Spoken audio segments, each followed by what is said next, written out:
पाकिस्तान के famous singer Farhad Humayun को लेकर एक बड़ी शॉकिंग खबर सामने आ रही है। अब हमारे बीच में नहीं रहे फरहाद हुमायूं। ये बात उनके बैंड ने इस बात की जानकारी दी कि उनकी मृत्यु हो गई है और किस तरीके से ये पूरी चीज़ें हैं, क्या कुछ इन्फॉर्मेशन सामने आ रही हैं, चलिए आपको बताती हूँ। और सिर्फ इतना ही नहीं बल्कि आतिफ असलम से लेकर अली जफ़र तक हर किसी ने उन्हें श्रद्धांजलि अर्पण की है। तो चलिए आपको बताते हैं। नमस्कार दोस्तों, मैं हूँ ज्योति नाहक। स्वागत करी हूँ आप सभी का शुद्ध मनोरंजन में। फरहाद हुमायूं पाकिस्तान के उन सिंगर्स में से एक थे जिनका कनेक्शन कई सारे लोगों से था, सोलफुली आर्टिस्ट के तौर पर, और बहुत ही पॉपुलर बैंड का वो हिस्सा थे, बहुत ही उम्दा व्यक्ति थे। अब ऐसे में फरहाद के अचानक गुजर जाने से पाकिस्तानी इंडस्ट्री जो है वो लिटरली शॉक में है। कई सारे सिंगर्स उनको श्रद्धांजलि दे रहे हैं, बॉलीवुड एक्टर्स भी कहीं ना कहीं इस बारे में चर्चा कर रहे हैं, बात कर रहे हैं। सबसे पहले तो आपको बता दूं, महज 42 ईयर्स की उनकी उम्र थी और इस उम्र में वो चल बसे। इसी बारे में लिखते हुए आतिफ असलम कहते हैं, thank you Fadi for giving us great music, good times and for playing on my first album.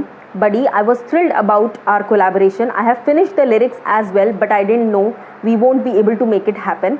#Farhad Humayun, #rest in peace, ये उन्होंने लिखा है। उसके आगे अली जफ़र लिखते हैं, goodbye old friend, you were an inspiration for so many, your contribution to music and in people's lives cannot be defined. In a few lines, you were more than a musician and a performer, you were a fighter. ये अली जफ़र कहते हैं। और सिर्फ इतना ही नहीं बल्कि वो कहते हैं, destined for greatness and great you were. #Farhad Humayun. सभी अपने अपने तरह से उन्हें श्रद्धांजलि अर्पण कर रहे हैं। और सिर्फ इतना ही नहीं, अर्जुन माथुर जो कि बॉलीवुड के एक्टर हैं, उन्होंने भी इस बारे में काफ़ी कुछ लिखा है और एक अच्छा खासा पोस्ट उन्होंने शेयर किया है। ये कहा है, Fadi became a musician, a drummer par excellence to be precise. और किस तरीके से वो जो है अब हमारे बीच में नहीं है और सभी लोग उन्हें मिस कर रहे हैं। डेफिनेटली उनका गुजर जाना एक बहुत ही शॉकिंग चीज़ थी।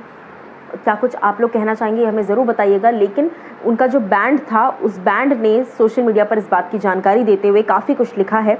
उनका जो बैंड है वो लिखते हैं, फरहाद हुमायूं ने आज सुबह 8 जून हमें सितारों के लिए छोड़ दिया। चुनौतियों के सामने अटल, वैल्यूज़ से कोई समझौता नहीं, गलतियों को माफ़ करने वाला। फरहाद अपने समय से कहीं आगे था, जुनून और कला दोनों में। वो हमेशा से चाहते थे कि उनकी ज़िंदगी का जश्न मनाया जाए। इसलिए हम उनके परिवार, दोस्त और फैंस से उनका ये मन रखने की गुजारिश करते हैं और उनके लिए दुआ करें। हम उन्हें डेविड बाउई की इन शब्दों को कहते हुए सुन सकते हैं, मुझे नहीं पता कि मैं यहाँ से अब किस ओर जा रहा हूँ, पर वादा करता हूँ कि ये उदासीनता तो नहीं होगा।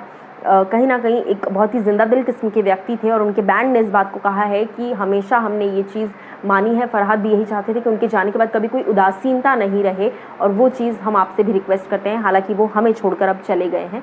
सो बैंड ने अपनी तरफ से इन्फॉर्मेशन पास कर दी और सभी ने श्रद्धांजलि अर्पण की है। आपकी क्या कुछ राय है इस बारे में, बताइएगा ज़रूर।